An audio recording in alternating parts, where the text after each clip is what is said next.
we're dealing with the biggest story of the millennium. Visits to planet Earth by alien spacecraft, successful cover-up of the best data, bodies and wreckage, for 58 years. The bottom line is I don't believe the claim of the Air Force that all sightings can be explained. This is the biggest secret in the history of the human race, and particularly in the history of modern government. We are being engaged as a planet and as a species by other beings. The Canadian government is how I actually proved that the U.S. government was covering up their collection of UFO sightings and records. America and Britain have made it very clear to a lot of countries who have the same sort of sightings and the same resources that this is something that they better not let out, not until we say it's okay. If we would get off of this ego trip, this Western scientific ego trip, we would not become the virus of the universe that we are. Nobody really wants us out there. The dependence on oil could be ended overnight. We're being slowly conditioned to understand that there is life outside this planet and that we probably live in a universe and a galaxy teeming with life. I had my own UFO sighting and said, well, case closed. There's nothing like seeing one for yourself to end the debate. I'm absolutely sure that we are not alone in this universe. We invite you now to come with us upon a great and wondrous journey, an adventure perhaps into your very own past, present and future. See and hear the real stories, and most importantly, be introduced to the actual individuals who have volunteered to come forward to speak the truth.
Do flying saucers exist? Are extraterrestrials real? Is there a government cover-up? For nearly 60 years, denial has been the only official position of the governments of the world relative to UFOs, alien abductions, and extraterrestrial contactee reports. Endless debates have raged over the thousands of documented cases that have been brought forward without official recognition. Some have been monumental incidents involving hundreds or even thousands of people. Roswell, New Mexico, USA. July the 4th, 1947. A flying disc crashed. The debris and alien bodies were flown to Wright Field Air Force Base in Dayton, Ohio. Suffolk, England. Rendlesham Forest, December the 26th to 28th, 1980. A triangular-shaped object illuminated the entire forest with white light. The object had a pulsing red light on top and a bank of blue lights underneath. It left ground traces and radioactive anomalies. This was a multiple witness sighting by military personnel. Belgium. The Belgium Wave, October 1989 to 1990. Hundreds of reports of lighted objects frequently described as enormous and triangular in shape. Air Force F-16s chased many of these objects. The Belgian government cooperated with civilian UFO investigators. Arizona, USA. The Phoenix Lights, March the 13th, 1997. A huge V-shaped object hovered over Phoenix for 10 to 15 minutes, observed by tens of thousands of people. Mexico. The Mexico Flap. Hundreds of objects appearing alone and in clusters appear throughout Mexico, observed by tens of thousands of people.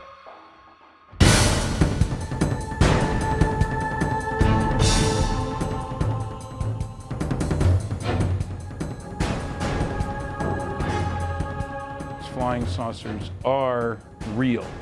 On the Black Vault, you can download documents that prove that the United States Air Force bases have been breached by UFOs, their restricted airspace. that missile silos had mysteriously been shut down due to UFOs hovering over the base. I think you download that and you read it, you conclude, yeah, okay, UFOs pose a national security threat to the U.S. government. And in '52, I was an 8th grader and old enough to read for myself the big scream headlines that July about UFOs flying over the nation's capital and the Air Force planes not being able to catch them. They're there and they're paying attention. Incidents happened in the Soviet Union before it collapsed. Incidents happened all over the northern U.S. Got ICBM bases where they came down, hovered over the silos, played hell with the electronics. Pictures were taken. Hundreds of witnesses watched them. It's highly classified. You'll never hear that, except from whistleblowers and big mouths like me. Well, while I was attending Northrop Aeronautical Institute and working for Douglas Aircraft in El Segundo, California, I had heard about George Adamski, and one of the Sunday newspapers, he had his story and his pictures of contacts, plus pictures of his ships. Well, I had, by that time, seen so many during the day and the night that I felt I'd like to go up and meet this gentleman. On the weekend, he would entertain people who would come to see him, military people, engineers, scientists, people from all walks of life. He had taken some beautiful pictures of the scout craft as well as the carrier ships. I went up to see him. He had a 6-inch telescope that he used to take the pictures of the flying saucers. And in using that scope, when I finished, I was just about to take my eye off the eyepiece when there was a blue-white streak that went by, and I jerked my head up to see if I could see it, and I didn't. And I looked at his 15-inch telescope dome, which was a couple of 100 yards from his house. And there was a big flare-up blue-white light, and then it kind of closed back down. No noise. First I thought it was an explosion, but it was a little slower than that. And there was an elliptical flying saucer. It looked to me like it was hovering above the ground. So I heard it increase its frequency, and it got brighter and brighter, and it was really pretty hard to look at. And it shot straight up until it looked like one of the stars. If you've ever been to Mount Palomar at night on a dark night, boy, they're big and bright. And it stopped for an instant, and then it shot over the horizon over San Diego.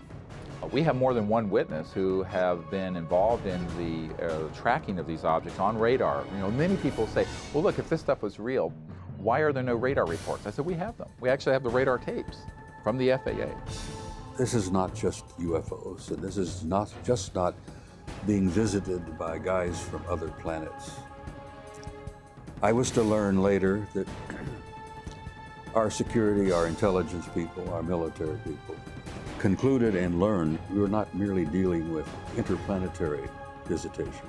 We were being visited by guys from other star systems, which technologically, we know what that means. They're not just from another planet like Venus or Mars or somewhere. These guys are from other stars. I'm convinced after studies since 1958 that the evidence is overwhelming that planet Earth is being visited by intelligently controlled extraterrestrial spacecraft. In other words, some UFOs are alien spacecraft. Most are not. I don't care about those.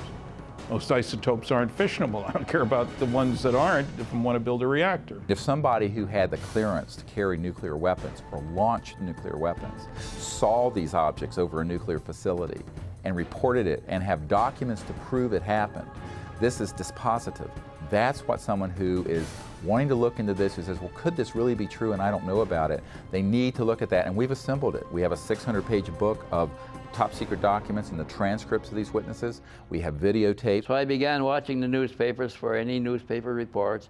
I started buying magazines that had a UFO article in the magazine and collecting these, and from those I would get names and addresses. And I often called the people who wrote the articles to get them. Then I'd go interview those people myself, and if they took pictures, I'd try to get a copy of the picture, and frequently did. And then I began trading the pictures that I already had with other people that had pictures to get more pictures, and eventually built a library of pictures. Probably the largest in private hands in the world is over 4,000 pictures of real UFOs. Now, if I can collect that many alone as a single individual working by myself, how many pictures do you think the government has got when every government employee is a potential investigator? Every agent on trained investigator, all collecting and contributing to the government file. They must have hangars full of pictures. What Air Force Manual 10-206 says is that a U.S. Air Force pilot who sees a UFO has to report it in a particular way and manner. They outline in this form exactly how to report it. They say list the size, the shape, direction of travel, how big the object was, what were the wind conditions like.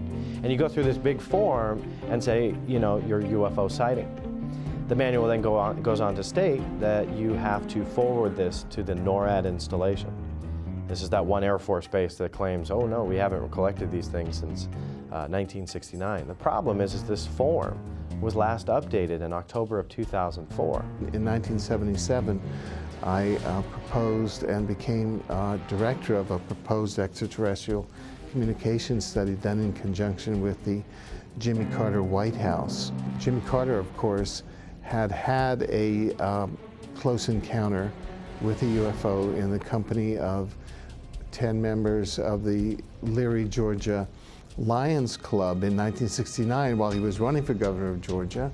While he was governor of Georgia in 1973, he had filed an official UFO report. It's now on the internet so everybody can see it. The 1976 U.S. presidential campaign was extraordinary because it was waged between Jimmy Carter, on the one hand, he's had a close encounter, and the first campaign waged on a platform which included a disclosure plank of sorts. Jimmy Carter was asked on various occasions, and this is documented, once elected, would he open up the extraterrestrial UFO files, and he said yes, he would. We have over 450 military and intelligence witnesses.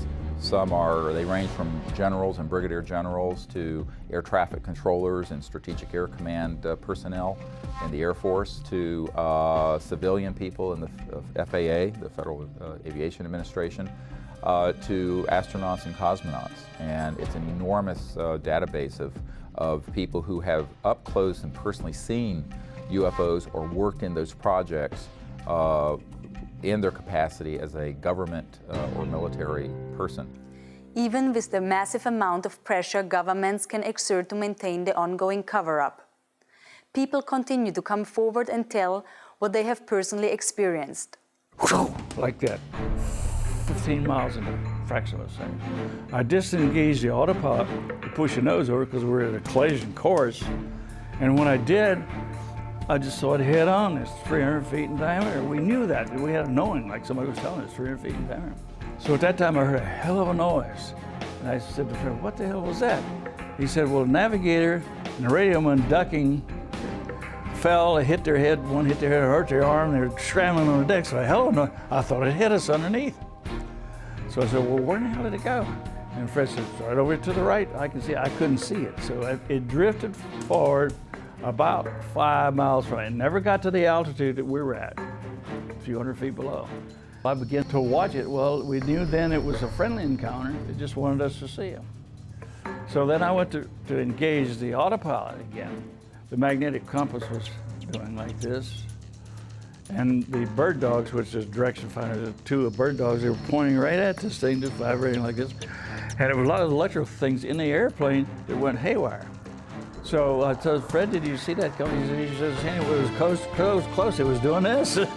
And so I went back to the vacuum operated. That's the old airplane, that vacuum operated, hydraulic operated control, so I go back to that. So then we sat there and watched it for a while, because it just paced us, stayed with us. And so the other crew wanted to land at large engines, so I had sent back, they came forward. Al Jones, which was the original plane commander, took my seat. And it was still there, he was watching it. And as I was walking back aft, he decided he was going to chase it. And so he disengaged off. When I get back aft, I wanted to see how the passengers were doing. They're all on the right-hand side. They could see it underneath the wing. And then, I recognized the doctor back. He was a psychiatrist out of Bethesda, Naval Hospital, plus a lot of other things. So I said, I better talk to him first. So Cornell said, did you see what we saw, Doc? He grinned at me and looked me straight down. Yeah, and he says, yeah, that was a flying saucer. I didn't look at it. I don't believe in such things. When I was 16 years old, I was walking down the street in Arlington, Virginia, and saw 7 red light type UFOs over Washington that made headlines around the world. And since then, I've seen 8 alien vehicles on 8 occasions. The sightings I've had are more things flying right by or bluish green orb things. I've had 5 sightings. Never reported them because I don't need the grief. But the trick is you can't mention the company name or be in company uniform. 2 of my friends, excellent pilots. One of them was a famous pilot, and they both got fired for doing interviews like this, but they were in uniform. Since I've been a child, I'm looking up into the sky thinking, is there more than just us human beings in this huge universe? And now I do believe there is more life forms, different life forms, and more dimensions than we can perceive. I've had several sightings. Probably the closest sighting would have been back in 1974. I was driving back between Ottawa and Montreal, going towards Montreal. And I remember going on the highway, and we came within literally probably several hundred feet of a huge, huge ship. And at first, we were driving away here, and I'm thinking, am I really seeing this? And we slowed down and sort of peeked out, and an enormous, enormous ship. I would have to say that it was two, three times the size of a 747. And it completely silently glided over across the highway, and we saw it go off into the distance. So there was no mistaking that that was not anything at that time that would have existed conventionally or militarily. I was a lieutenant from the Bulgarian Air Force. My plane was MiG-21. What I believe there is much more going on than we can see with our naked eye. Being in the 3rd Battalion, 7th Marine Regiment, we were pretty active. We were on the East Coast in an area called the Punch Bowl, which was just down the road from Heartbreak Ridge. We had a lull in the fighting, so we just sat around and played poker. And somebody looked up and said, "What the heck is that?" We all looked up, and there was, it looked for all the world like a chrome hubcap setting up above us. And if you looked at it, it kind of had a watery, shimmery look and a little bit bluish white periphery. And from time to time, it would appear to be elliptical and sometimes circular. So I imagine it was rocking a little bit. And there's just a hint of a dome sometimes on it. But we watched it, and our colonel came out and took a look at it. He made a phone call. Pretty soon, 4 F-86D model Sabre jets came out, and they tried to get to the object.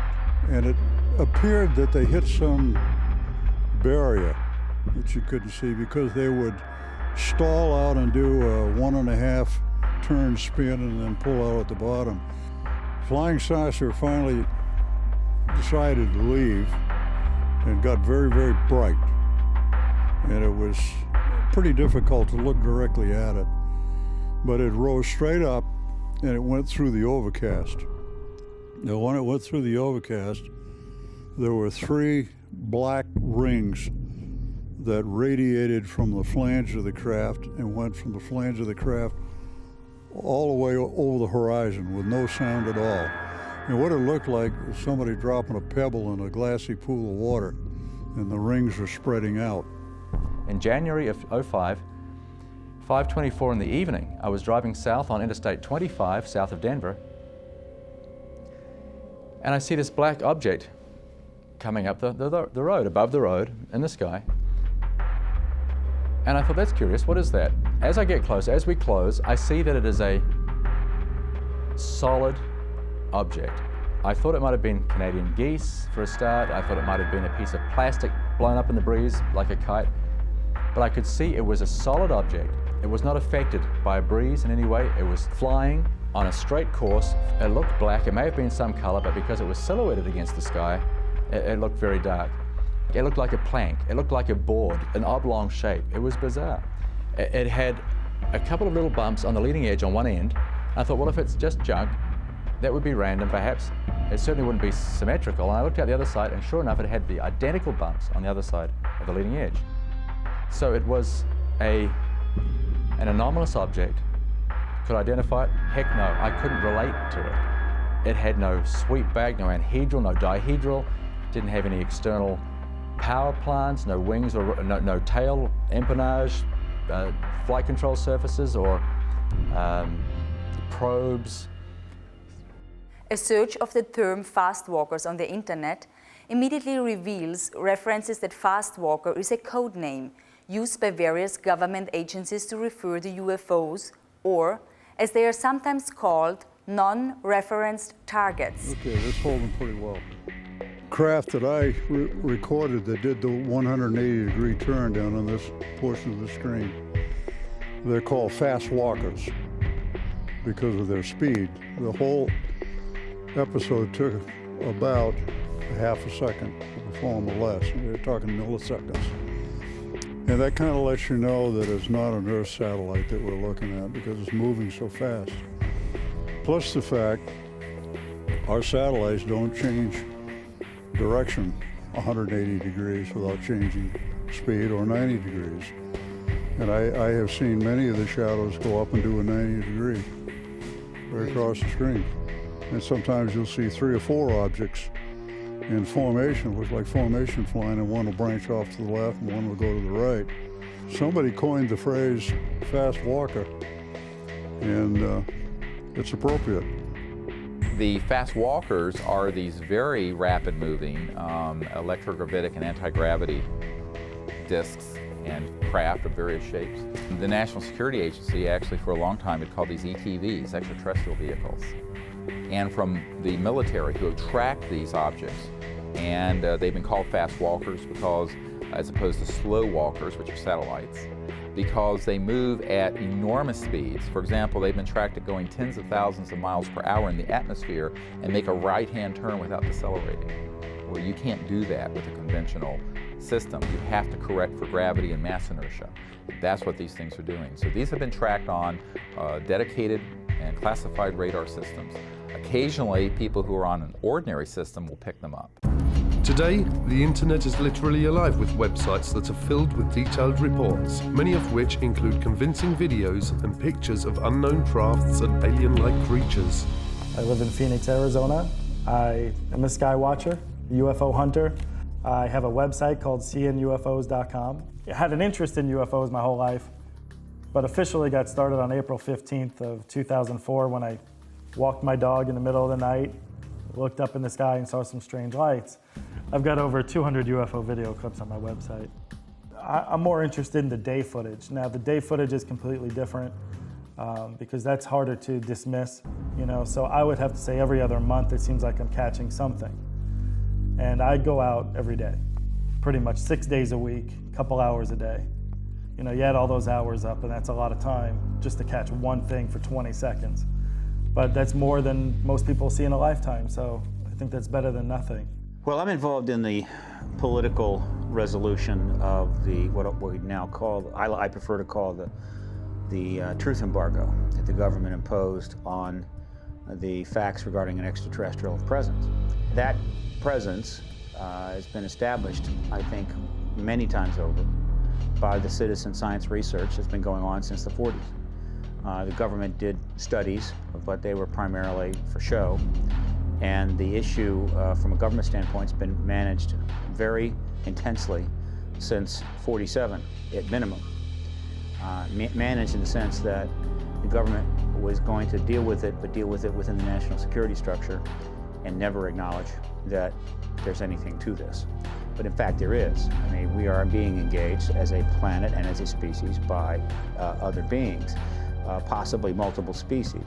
This has just been proven beyond any doubt at all. Anyone who reads the research who isn't compromised by being either an idiot or in the employ of the government management of the issue can only arrive at one conclusion. The evidence is overwhelming.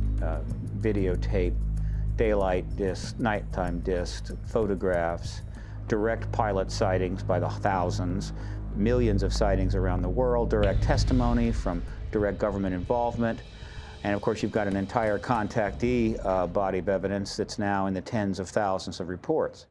Now, like never before, astounding events are transcending national and geographical boundaries, currently happening in Brazil and Mexico. Unprecedented UFO sightings are sweeping the entire area of South and Central America. Does the key to understanding UFOs and aliens and their relationship with each of us lay in being able to simply perceive what is in a higher spectrum, like seeing the infrared range or other dimensional frequencies? Images gathered from infrared cameras in Mexico and the special cameras used in Brazil seem to indicate that the aliens in their crafts may in fact be all around us. Jaime Maussan is one of Mexico's foremost journalists. Internationally known and respected for more than 3 decades of journalistic work, his investigations and reporting in the UFO field have made him an icon to UFO researchers worldwide. Jaime's weekly network television show, 60 Minutes, in Mexico reaches millions of people each week and regularly carries segments on the subject of UFOs. This flap has been recorded in video. It means that we have evidence to prove that something is really happening in the Mexican Republic. The video camera had become the most important instrument to really capture this new reality. Even the Mexican Army, the Air Force in Mexico, recorded UFOs. That the video was given to me, and I released that to the world. In that case, that happened on March the 5th, 2004, the soldiers were able to record something that they couldn't see with their own eyes. And that's amazing. That was the first time someone recorded something that they weren't able to see.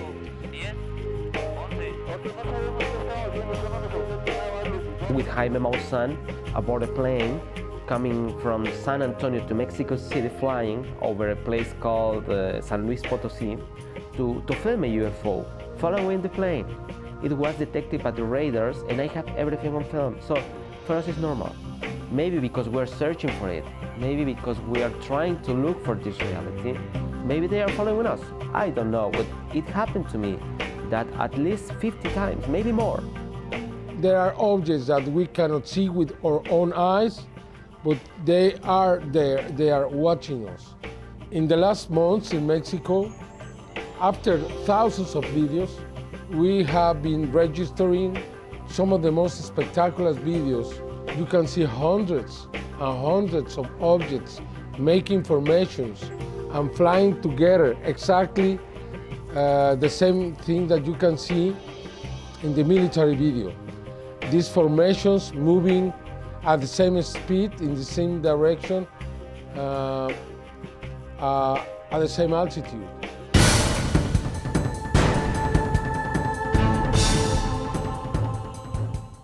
As the more one researches, the more one discovers that literally tens of thousands of very credible people of every age, occupation, and nationality are claiming that they have had personal contact with either aliens or interdimensional beings. Credible researchers now say that as many as 60 different species of intelligent, superconscious beings have been interacting with humanity for millions of years. Physically, they're humanoid. Their skin is as white as a piece of paper. Throughout much of their adult life, they're the same height that I am, 5'11", 6 feet tall. Their eyes are perhaps twice as large as ours.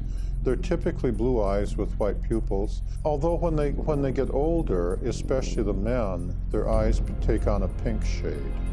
Their eyes stretch further around the sides of their head than human eyes do, and their ears and their nose are only about half the size of human ears and noses, and their ears lay back along the side of their head more than a human does. Their lips are not as prominent as humans, and they don't have teeth, they just have ridges because they're plant eaters, they don't eat meat. How can we know for sure exactly how many extraterrestrial races are visiting us or interacting with humanity? I mean, there are different sources disclosing some of that information. I found the most credible to be whistleblowers, people who have worked in these various secret projects who in some way have kind of been given information that gives them an idea of exactly how many races are here. One of those sources is a sergeant who worked for 22 years in the Air Force, Clifford Stone, and he was involved in these top secret projects that involve the retrieval of crashed discs. And in that process, he was able to get quite a bit of information on how many extraterrestrial races are visiting us. And he came up with the figure of 57. Others have come up with slightly more. Another prominent whistleblower or a former employee of the CIA is John Lear, and he talks about over 60 races that are visiting the Earth. On one night, I saw between 200 and 300 different tall white individuals.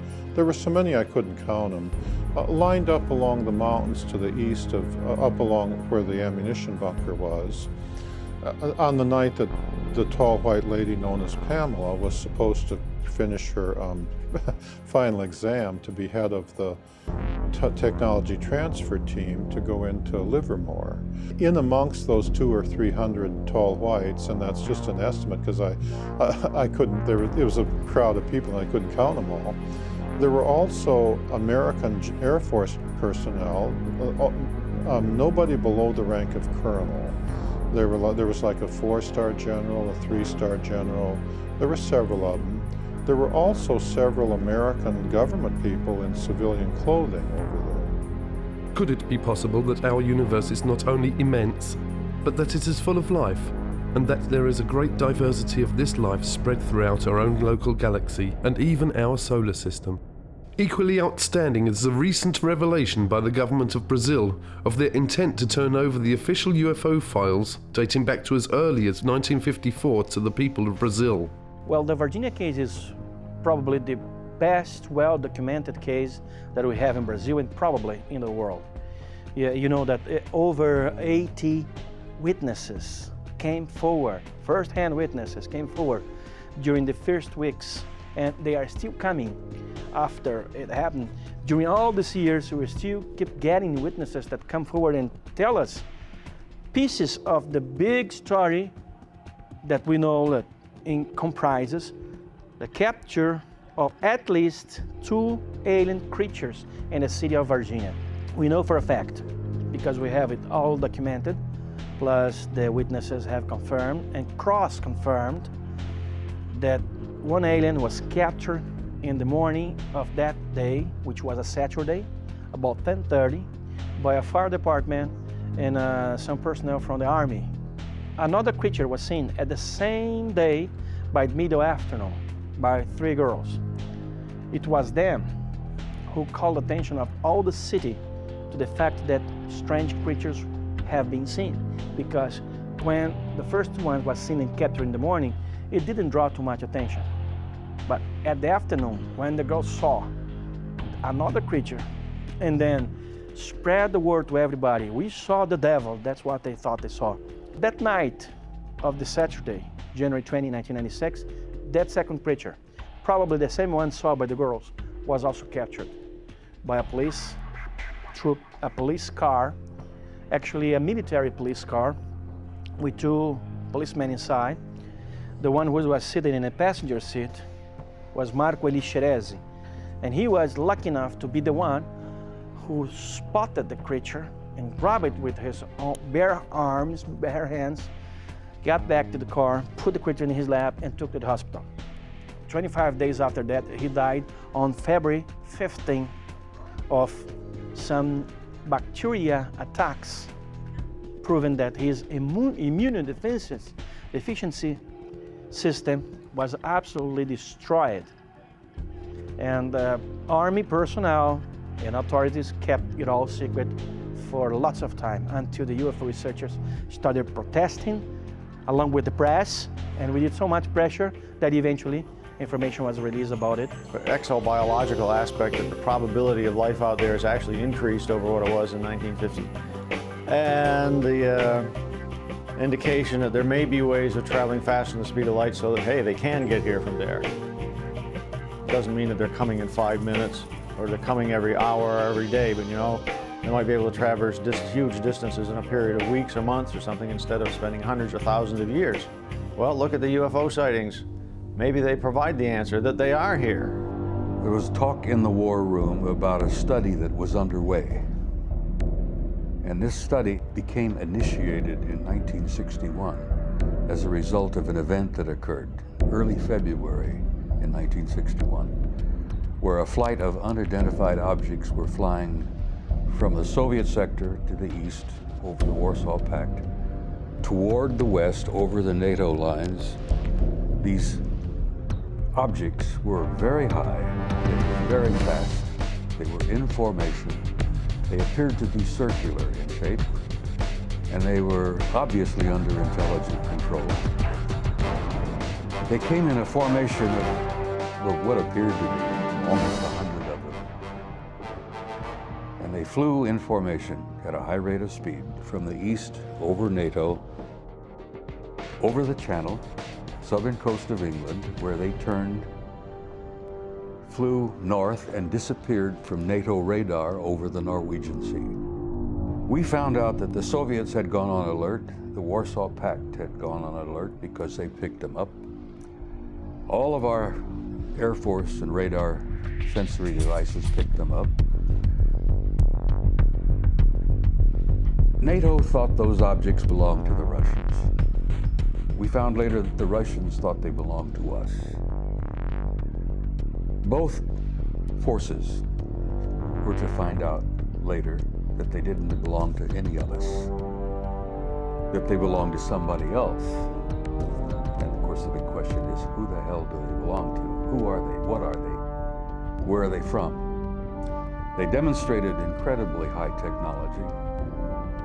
They were not jets. There were no contrails. They were circular, they were metallic, they were in formation. They moved, obviously, under intelligent control. NATO SHAPE, Supreme Headquarters Allied Powers, initiated a study in 1961, which was underway when I arrived in '63, to determine what the hell these things were. Some experts now claim that societies exist in our universe at every conceivable level of social and spiritual development. Societies and civilizations that express themselves in countless manners of physical forms and spiritual ways.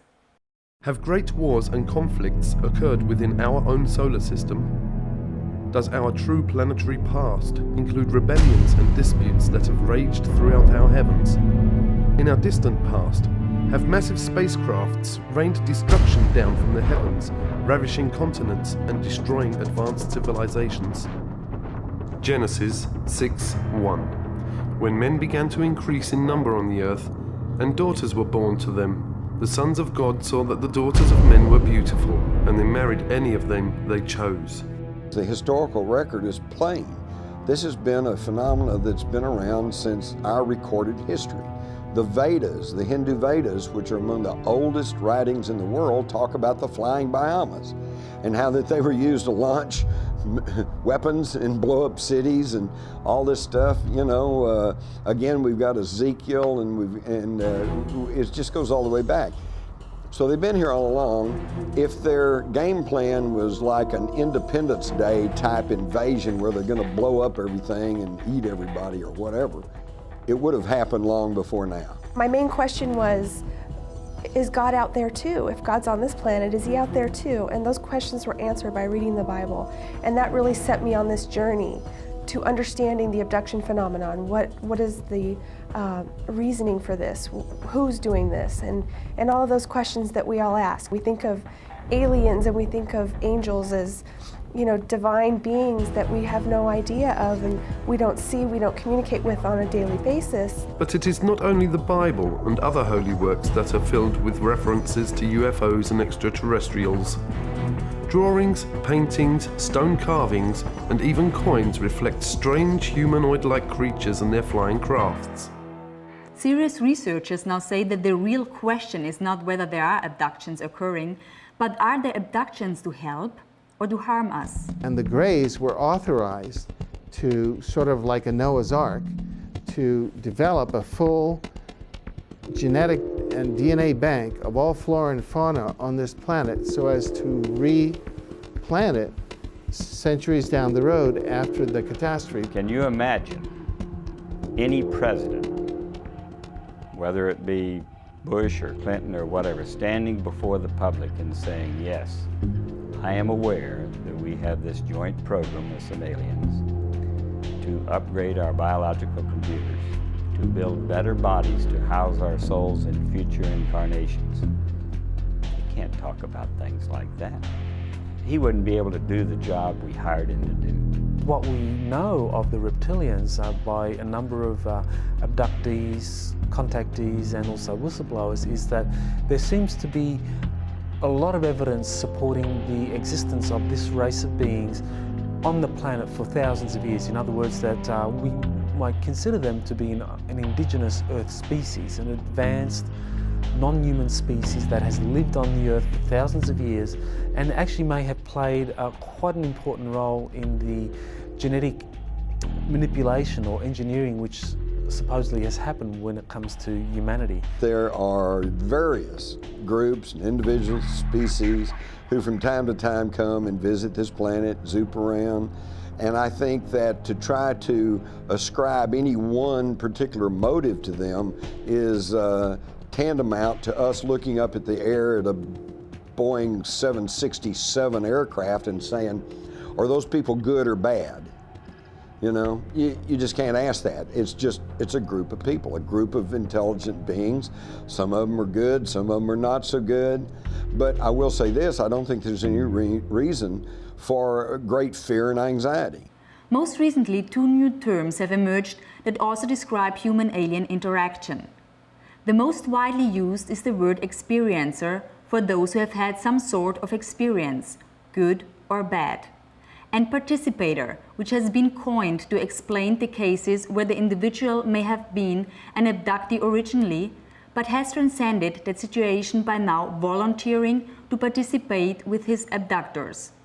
My contact with extraterrestrial intelligence occurred when I was aboard my sailing boat in Hawaii in the Honolulu harbor. And it was early one morning. It was about 5 o'clock and I had gotten up early and I had gotten a cup of coffee and I'd gone back to my bunk and I was just laying there completely dressed, trying to just look at the beautiful sunrise that was occurring through the large skylight above my bed.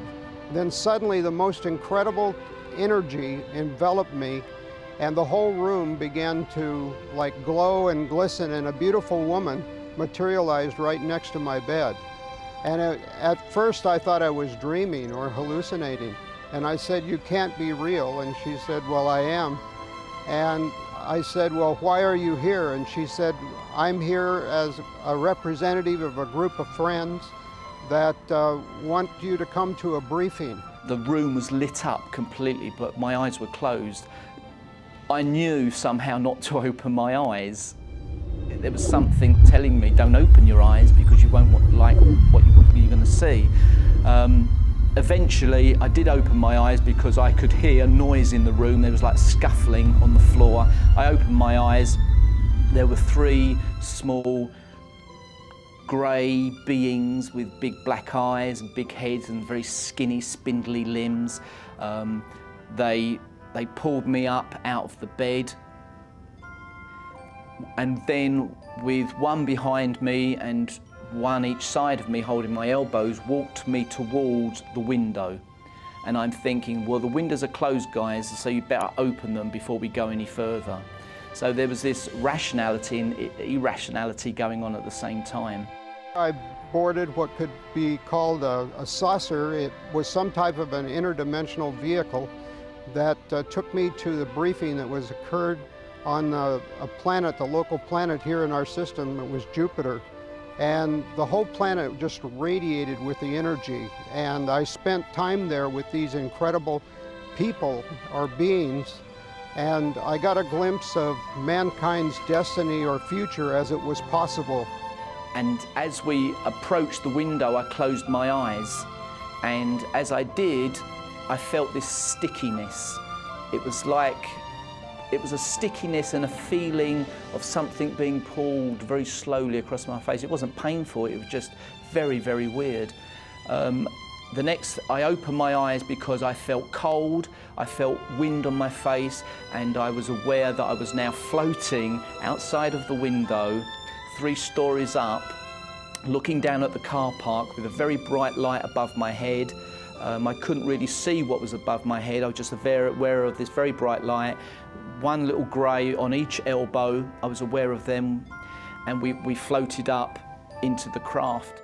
And people have said, well, then you were abducted. And I said, no, I went very willingly.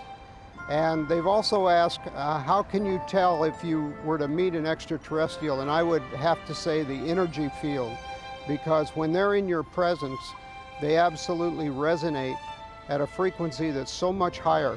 And it can only be described as, dealing with them could be described as ecstasy. I had been taken in the middle of the night while I was asleep, and I was asleep through the whole thing until all of a sudden I felt some pressure going up my nose. And it startled me so much that I opened my eyes. And when I opened my eyes, I saw this large-headed being with gray skin, large black eyes, and small other features that was looking down at me. And he had long fingers that he was using to hold this instrument that he was using to shove up my nose. I feel knowledge is power. And someday, maybe next week, maybe tomorrow, maybe 5 years from now, we're going to get all of the proof we need that somebody exists. Hey, an ET might show up and I might actually get an interview. The point is that the more we know about this subject, then less legend can take over. If you see a craft hanging near you, don't get out of the car, don't stop the car, don't see what's happening. If you see one coming towards you, you don't have to be an abductee. If you don't want to be, they go away, evidently. We have tens and tens of people telling us, said, I don't want to do that anymore, and they let them go. What we call abductions, or certain categories of abductions, took place as a result of an authorized genetic upgrade of the human race, trying to get us out of our warlike ways and ecologically ecocidal ways. The indigenous reptilians seem to have a very strong interest in the biosphere of Earth being stable, that it's not jeopardized unduly, and some who have kind of analyzed what the reptilians have been doing or had some kind of interaction believe that this is because the reptilians view humanity as a resource, and they don't want that resource to damage itself or damage the biosphere. They had about 18 scientists that all had been working on the project, various stages of the project, gathered around a big oval table in the Los Alamos headquarters with Edward Teller, the head of the Atomic Energy Commission, sitting at the head of the table. One of the aliens on the opposite side of the table from my engineering friend put in a white shirt and slacks so he would look less alien, but he still had his alien bigger head, bigger eyes, black eyes. And he was sitting in the conference, and the only people that he could understand everybody else because he was telepathic. And the only way he could communicate, though, was with the signs that he had developed with my engineer friend to answer the question. But here's a man, an alien from another planet, sitting in a conference in 1968 in Los Alamos headquarters on the progress of learning how to bridge the gap between the alien technology and ours. They were going to suggest to the American generals additional technology exchange projects, And I think they were using me as the test guinea pig to take me on board the scout craft, and then they could test my reaction to what I was impressed with and what I wasn't with. My life changed and I was never ever quite the same. So the study itself was not as complete as it could have been. They concluded what they wanted to conclude. One, there was not a threat involved. Two, they weren't the Soviets. Three, the evidence was overwhelming. They were extraterrestrial. Four, there were 4 groups involved. 4 different groups. And they were all humanoid, but they were not human. Only one of the 4 was what we considered to be human. One group out of the 4 looked so much like us. I mean, almost identical to us. They could have put on these guys could have put on a suit and tie. And for the females, because we encountered some of them as well, they could have put on a dress, suit and tie, coat, jacket, sit down with you, next to you in a restaurant, sit next to you in a theater. You'd never know. Sono persone come noi, They're che hanno un extraterrestrials corpo come noi. that have a body like ours. In questi UFO, And these extraterrestrial che io prendo poi quando parlo, vehicles, lo prendo in senso largo, cioè anche delle persone che o sono dentro he says, I'm using this in a l'apparecchio large sense. Are the people are inside the craft?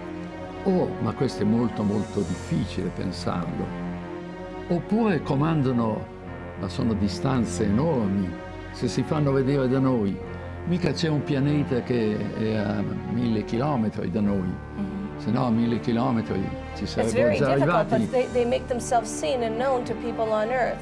quindi è molto ragionevole che siano dentro. So it's probably logical that they're inside a craft instead of coming from somewhere else without a craft. E quindi sono persone come noi, composte di una parte spirituale, che la chiamiamo anima. Gli UFO, io non ho mai parlato con un UFO, non ho avuto... He says they would have to have a soul like we ma do. che abbiano anche un corpo, devono averlo un corpo, They'd have to have some kind of body. e se no sarebbero angeli. Otherwise they would be angels.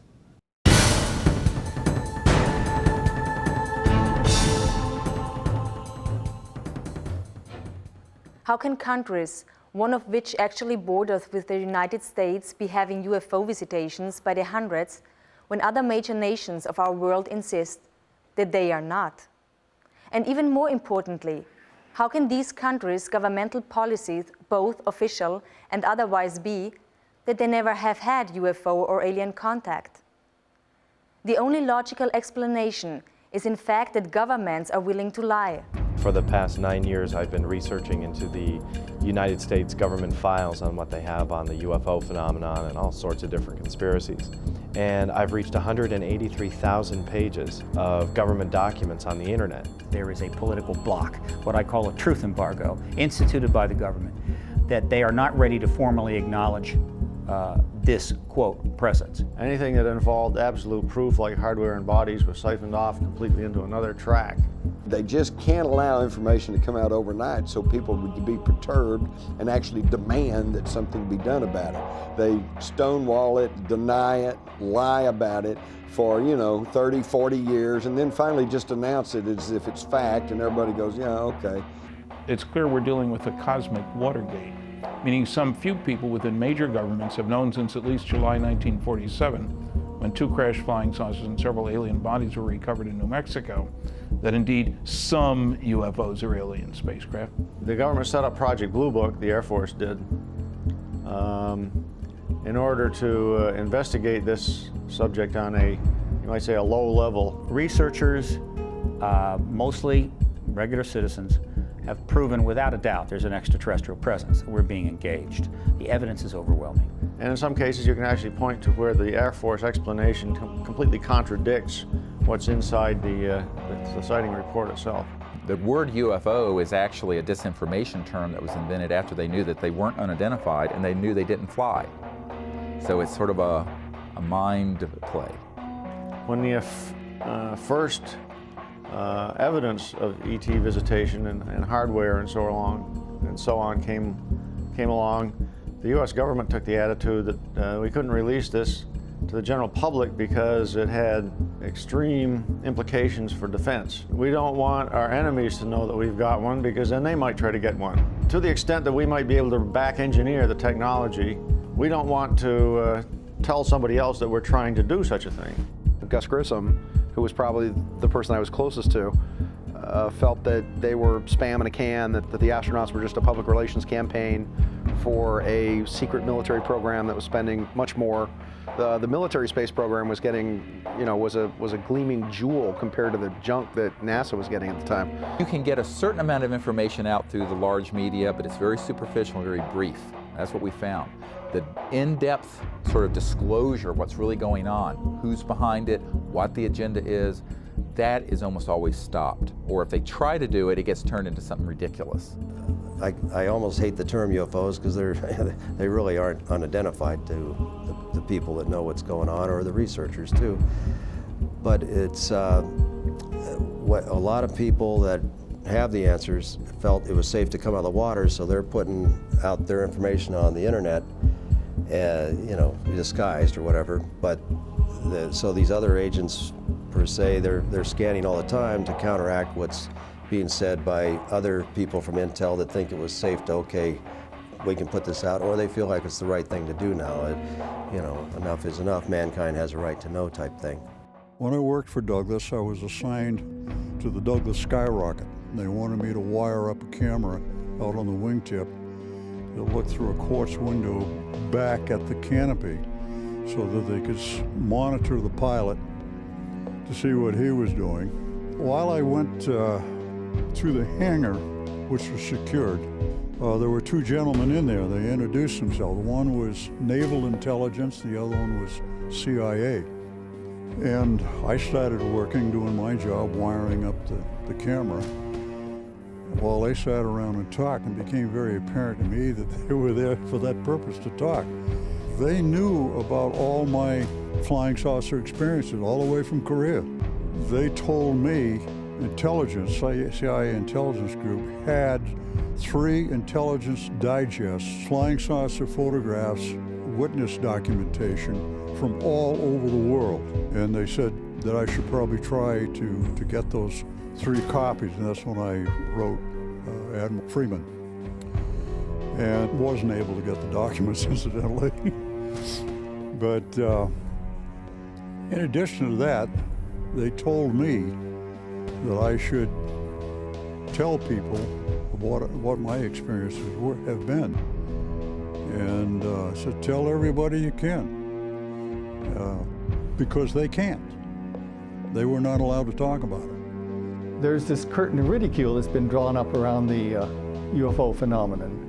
And as long as that curtain of ridicule holds solid, the scientists will be afraid to contribute anything to looking into UFOs. And part of that curtain of ridicule involves the fact that hardly any decent papers have gotten into the refereed scientific literature. So that curtain of ridicule may be slightly opened up now that they have a paper that they can refer to, and if they feel like writing to their own papers on UFOs. The secrecy has invaded, like a cancer, many institutions, including the media, government, corporations. I got into more and more controversial and exotic subjects. I found myself a journalist without a journal. There is definitely very tight control over the flow of information in certain topics through our corporate control mass media. They seem to take it upon themselves to be the gatekeepers of information. Part of this information that they are keeping from us is the just absolutely immense wealth of information concerning the UFO phenomena and the fact that it can be tracked and documented all the way back through history. The only institution that is more corrupt than what I'm describing as this rogue transnational kleptocracy is the major media. Worse than the Congress, worse than the White House, worse than anything at the normal level of clearances at the Pentagon is big media. Big media does not report the truth about these things because they are not free to. And we think in the United States and in the Western world, we really have a free press. We have a free press on everything that's not important. On the really important issues, it's very controlled. And this is the most important issue. This is the biggest secret in the history of the human race, the known modern history of government. And they have cooperated with keeping this secret. How is this cover-up contained and maintained through international borders? And if it is, are their motivations the same? The best guess is that since America has such overwhelming economic power, the only worse thing than America being mad at you is for America to ignore you. There are so many countries, economies depend on America that I think that they take their orders from America in some ways. When it comes to the cover-up, I think that's one of them. The U.S. government is not only pressuring Brazilian government, but it's making pressure over almost all countries that are somehow aligned, politically aligned to the United States. Now, all South America, except maybe for Chile and Venezuela, who has Chavez, who's a rebel, all the rest of Latin America is very aligned to U.S. politics. So all these countries will do just exactly U.S. president tells them. It is, keep this under wraps. Recent media polls show that over 100 million people in the United States alone believe that there is some form of extraterrestrial life. 45% believe that the Earth has been visited by extraterrestrial beings. Nationally known journalists continue to turn a deaf ear to the public's demands for true investigative reporting on a daily basis, accepting instead the dribble of denial from numerous government agencies as fact, while refusing to interview the legions of researchers who have made serious scientific investigation of UFOs and alien contact their life's work. What else are the governments of the world not saying? What if there is positive proof that UFOs do in fact exist? What if that proof has existed for years, but has been hidden neatly within the fabric of a system of lies and grand deception?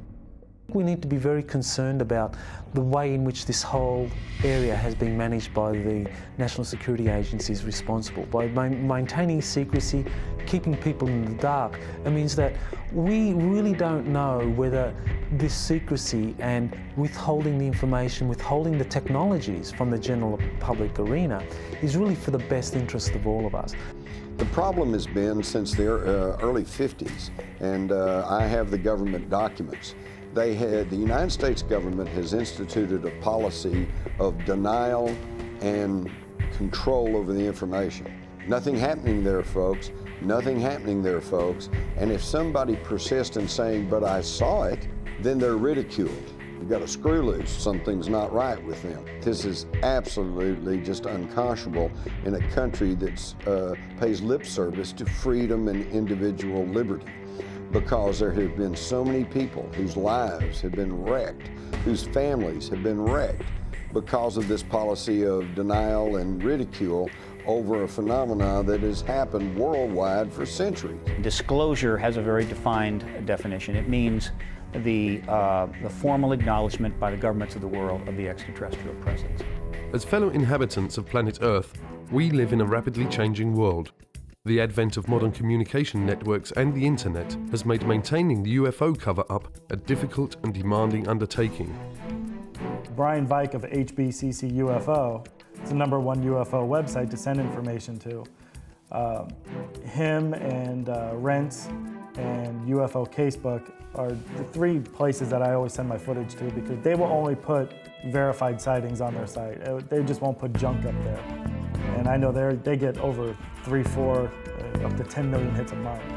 For over half a century, the United States, Great Britain, and a host of aligned countries have been able to maintain a vast web of secrecy over what is actually happening worldwide relative to aliens, or what are generally known as EBEs, extraterrestrial biological entities. But that is rapidly changing, and disclosure, the lifting of the truth embargo, is now taking place. I'll be getting over 500,000 hits this month But the interesting thing about that is that a couple of thousand of those hits each month are from the military. As far as sharing information on the internet, that is the best way to do it, and probably the safest way, only because I know I've sent DVDs to people and they haven't received them. And I would email them and say, look, I'm going to send you a DVD. Can you analyze it for me and let me know what you think this is? And 2 weeks later, they'll email me and say, I never got it. I'm just waiting for that day when they come knocking on my door and want to talk to me about it. But until that day, I think they know who I am. I think they know we're here. I think this is the way it's going to be done from here on out. Because the military definitely doesn't want to talk about it anymore. Everything at night to them is a flare or an airplane. On the contrary, we have all this evidence that shows otherwise. Like the dawning of a new day, the internet is quickly sweeping away the darkness. The truth will not be stopped.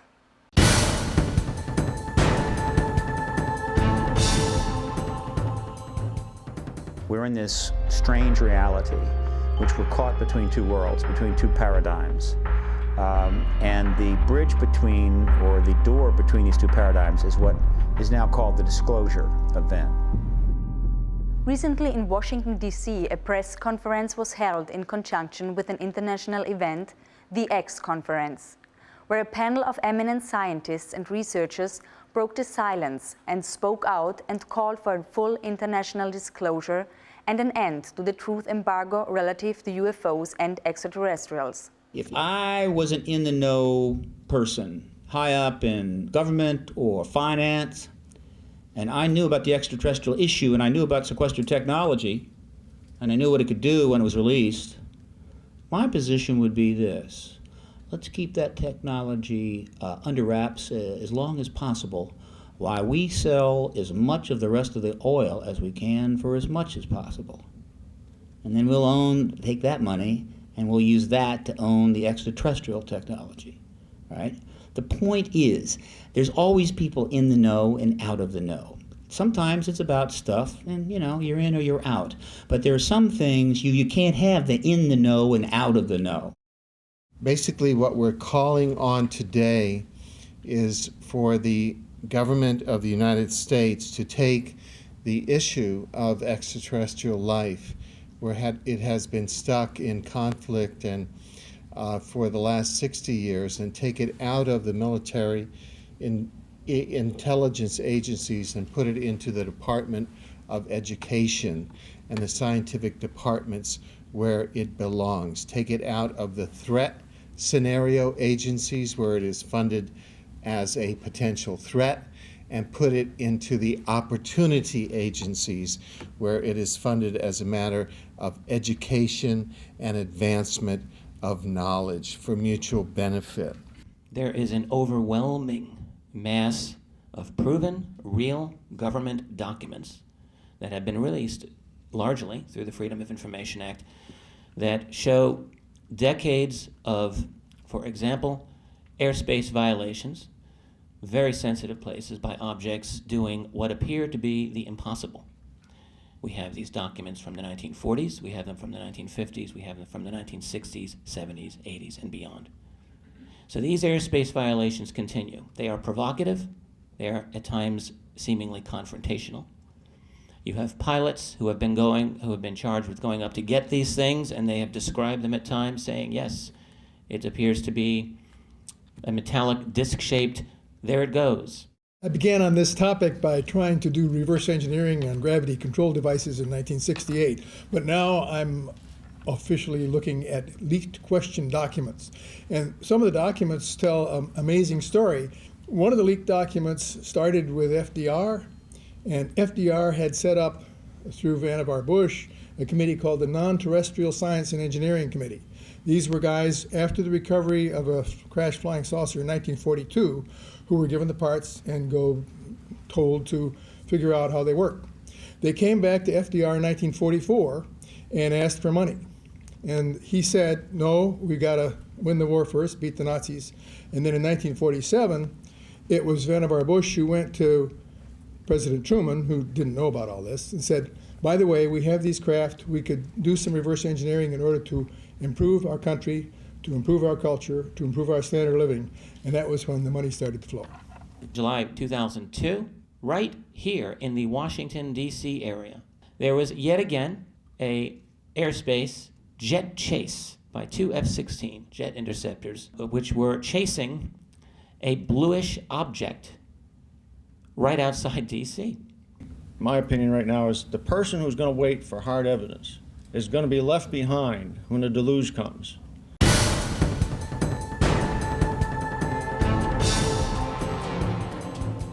Exopolitics offers a bridge out of the permanent warfare state, the permanent warfare economy, out of the permanent warfare industry, into transforming the permanent warfare industry into a cooperative, peaceful, space-age society, integrating with universal society. So I began to look outside of the kind of conventional sphere. I began to explore theories for what it is that really is driving international politics. And so then I came up with this area of an undisclosed extraterrestrial presence that is kept from the general public. So that really did help me understand what was going on and what is driving international politics. What's important is the structural blinders and the structural belief patterns and the structural paradigm. If the exopolitics model can come in and establish itself as the dominant paradigm, such that structurally within academia, the Earth is no longer flat, it is now round. Intelligent life no longer ends at the geostationary orbit. The universe is now highly populated. It's that sort of sea change that we need to unleash the huge public investment and private explosion of creativity and cooperation to turn our spaceship around to be able to survive the environmental pressures that are coming now, which have been the result of the embargo that we've been under.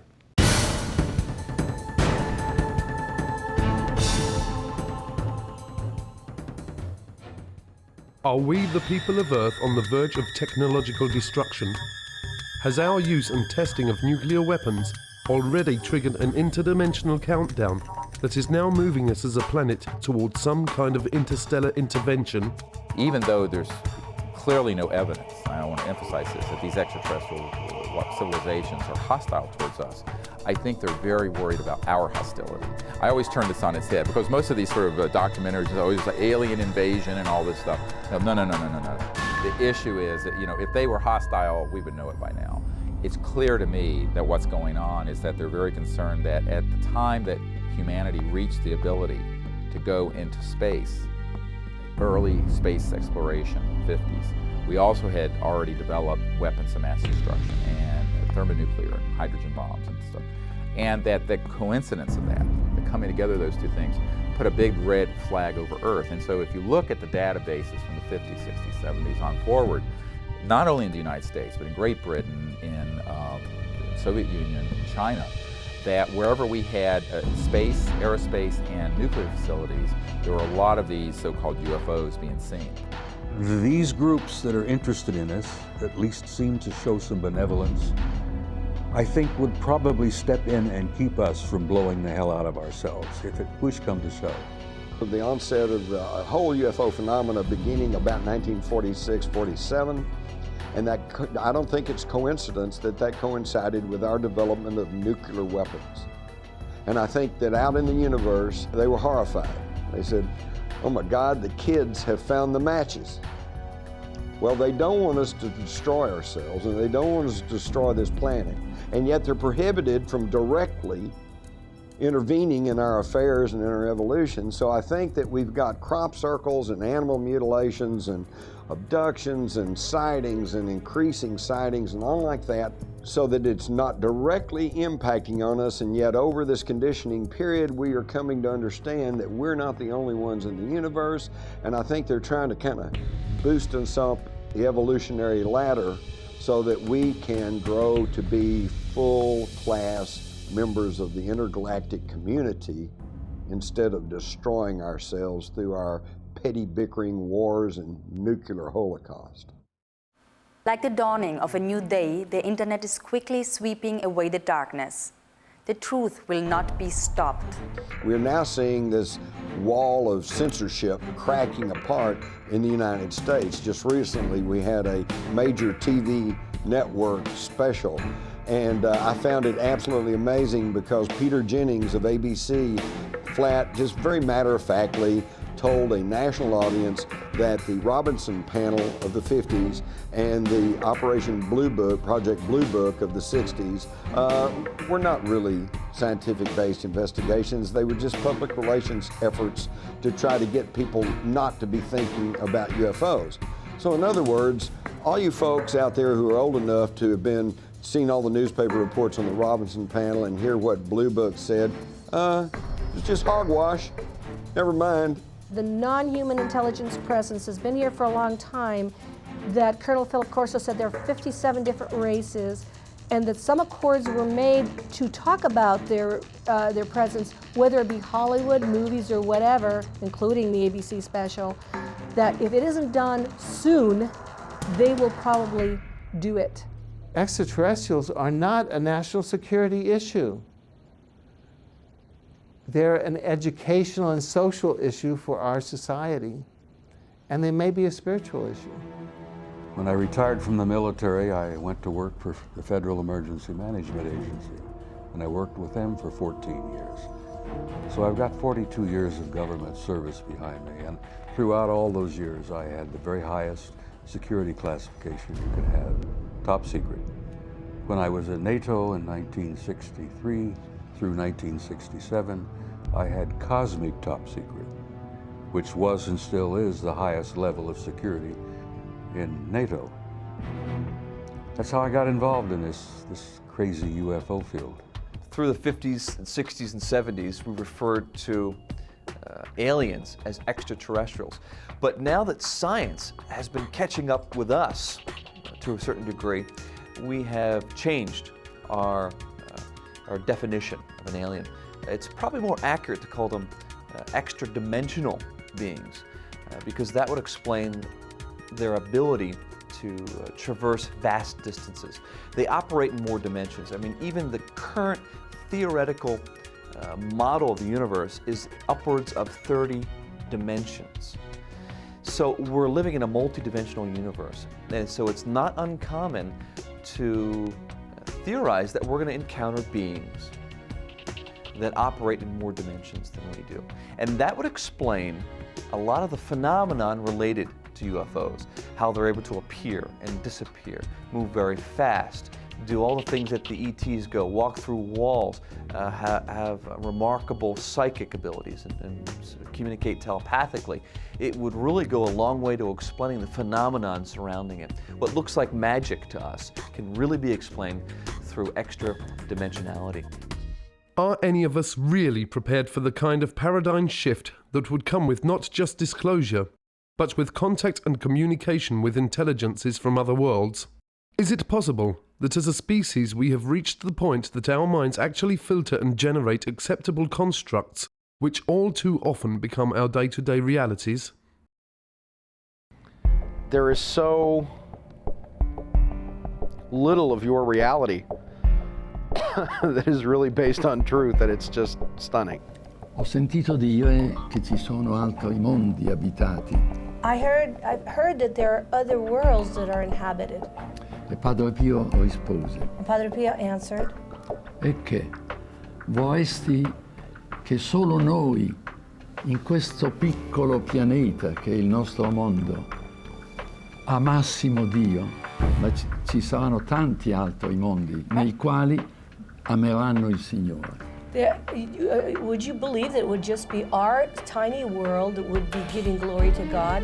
There has to be many more worlds, many more planets that exist with inhabitants that would be giving glory to God. It is not just us. If I told you that the very nature of the moon and Mars and most of the planets in the solar system is being kept from you for specific reasons, to make you think that you're completely alone and that these planets can't be colonized. Back in the 50s, the big question was, do they come from Mars or do they come from Venus?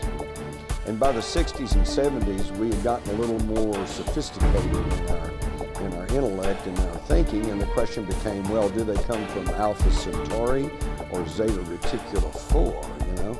Well, and then now we're up to today, and we've got even more sophisticated, and now the question is, do they come from another planet, or do they come from another dimension? Or are they perhaps time travelers? Do they come from another time, okay? And in my study of all of this, I have kind of come to the conclusion that the answer is yes. The more you know about this field, it becomes almost paralyzing, because the more you know, the less you know. The more you know and the more open-minded you are about this, the more you realize that every answer you find just leads to a thousand more questions. Vast sums of money are being siphoned through these different agencies into the coffers of the CIA, which then forwards this money on to the DOD, and this money is funneled through the DOD and goes into the black projects which the DOD has direct oversight over. So the CIA is kind of like the bagman. It collects the money, it goes to the Department of Defense that actually administers how this money is going to be spent on different black projects. So the size, how much are we talking about? I think the best indication for just how much we're talking about here are the auditing irregularities that the Inspector General of the Department of Defense has himself identified. He identified in 3 years, it was 1998, 1999, and the year 2000. In those 3 years, they identified on average $1.7 trillion could not be accounted for in the Department of Defense budget. In other words, this was money that was being moved around in ways that could not be accounted for. And I think what that indicates is the true size of the black budget. We're looking at an infrastructure that is funded by as much as $1.7 trillion a year. Now, when you consider that the whole Department of Defense budget officially is just over $400 billion, we're talking about a vast infrastructure that is 4 times greater than the entire Department of Defense budget. As Jack Nicholson would say, you can't handle the truth. Is it possible that ancient and secret societies exist that have always had the real but hidden information? And have they, as a result of their ongoing familial knowledge, been manipulating and governing virtually all countries down through the centuries? Researchers point to the Illuminati and the power elite and their use of propaganda as carried by the mainstream media. Many believe that these powerful few actually control almost all information by implanting false knowledge and beliefs into our human collective reality. Essentially everything that you would want to know has been covered up.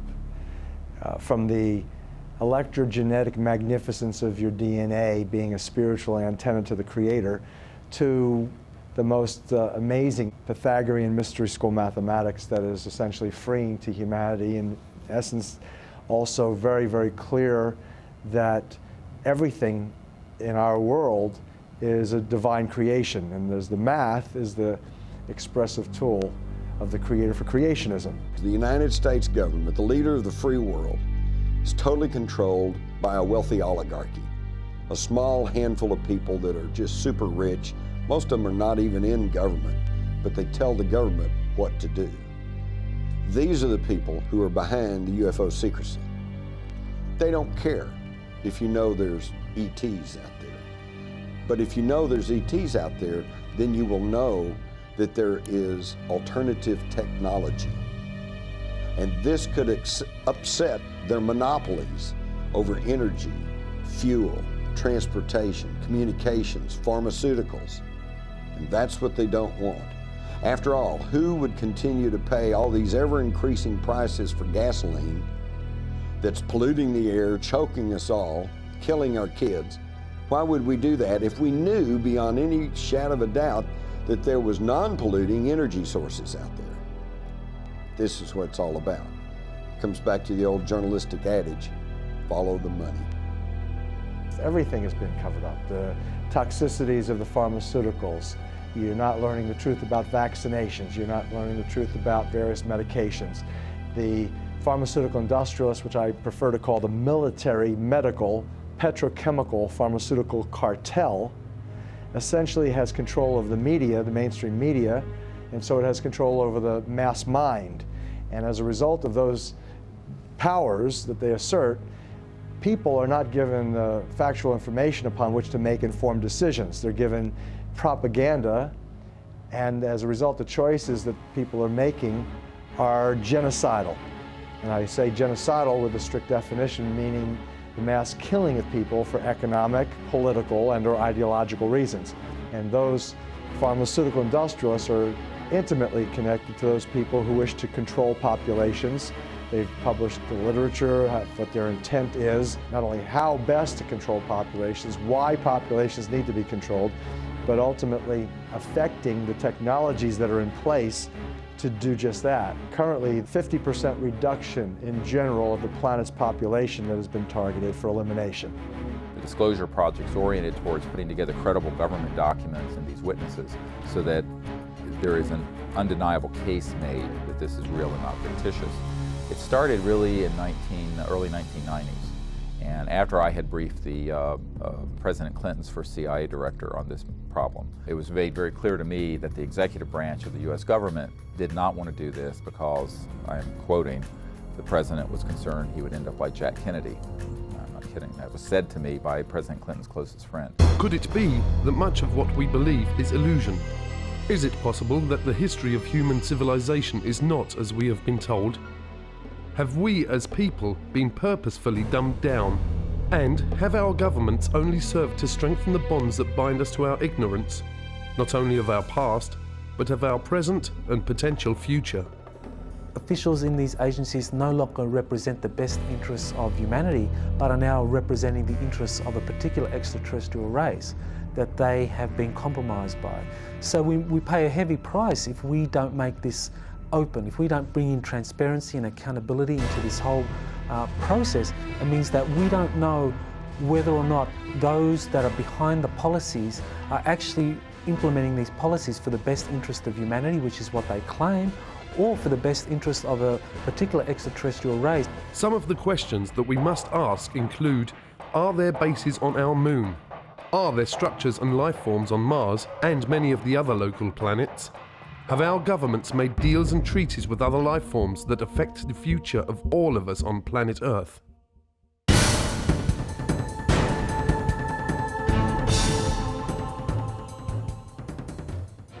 These people will continue zipping through our atmosphere, checking nuclear plants and so forth and so on.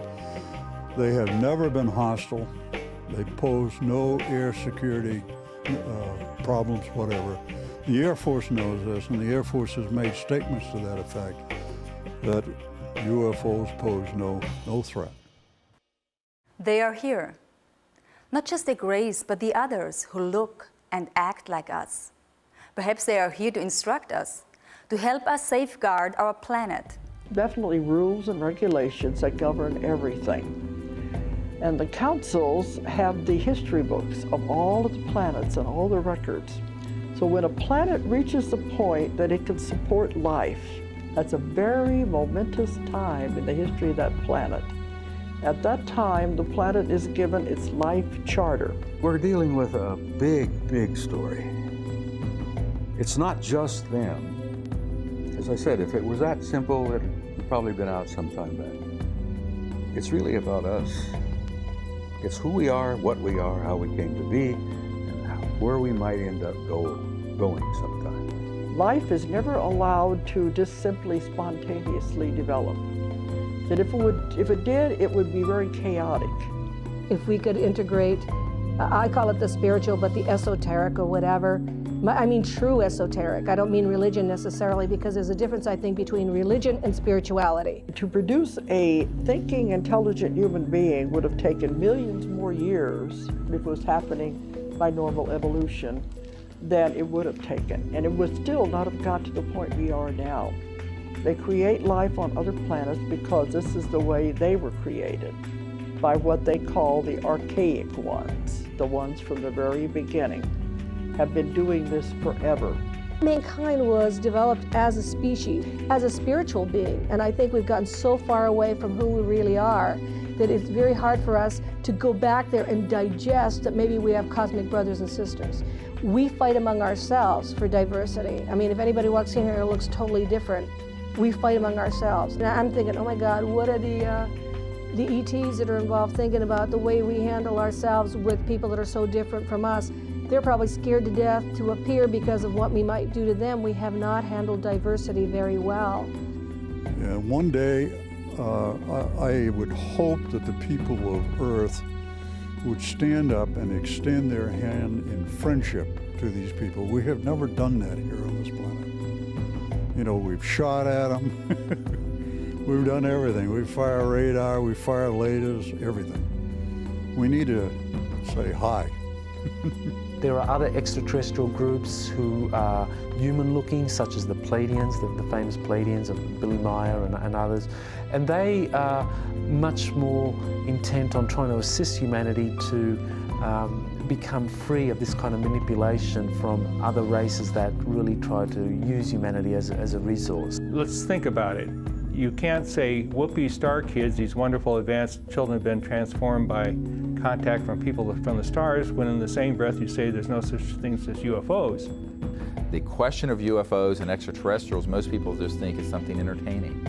In reality, it's something that is central to how we're going to be able to go forward as a civilization, because that issue involves sciences, technologies, energy and propulsion systems that could give us a whole new civilization. It's terribly important the whole thing come apart, because it's all one package and it's part of our bright and very, I think, hopeful future.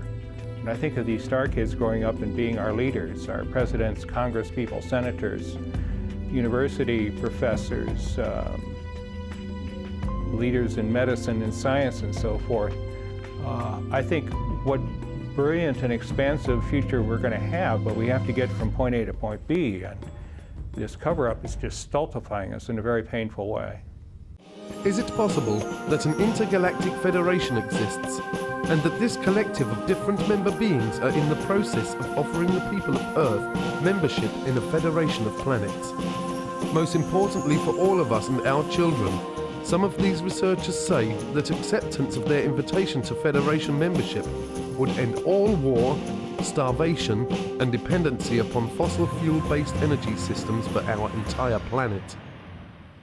Part of the problem with the UFO cover-up coming apart, you've got to uncover the whole thing at the same time. You can't half uncover. People who try to only look stupid. Degli extraterrestri le fanno per noi specialmente. But they're doing it for us. They are praying for us.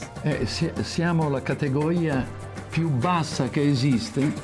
E allora abbiamo bisogno di preghiera. We are the lowest of the category in the evolutionary scale. He really believes that humanity is the lowest of the category of the evolutionary scale, with all the proof that he gave you of the ecological problem, of the war problem, of the choosing evil problem, and all that. This is his belief system. We all have a responsibility to find out what the truth is about something like this. And it is, people have to take responsibility for looking into what the truth is. We've put together the means for people to do that. Now people have to take the initiative, and we need all the help we can get. I would ask people to help us network this to anyone in any institution that can help. The reason this is so critical is that we've reached a point in our civilization where for us to go forward as a people, we're going to have to end this kind of illegal secrecy, and we're going to have to allow this information and these technologies to get out and begin to fix many of these large problems. I've always believed our destiny is in the stars. That's a hope that I have, that generations yet to come will travel out there and will become a part of that community. That's a dream that I won't live to see, but it's a dream I hold dear, that we'll make it, that we will survive as a species, because I think we've got some, as I jokingly say, we have some good friends in high places.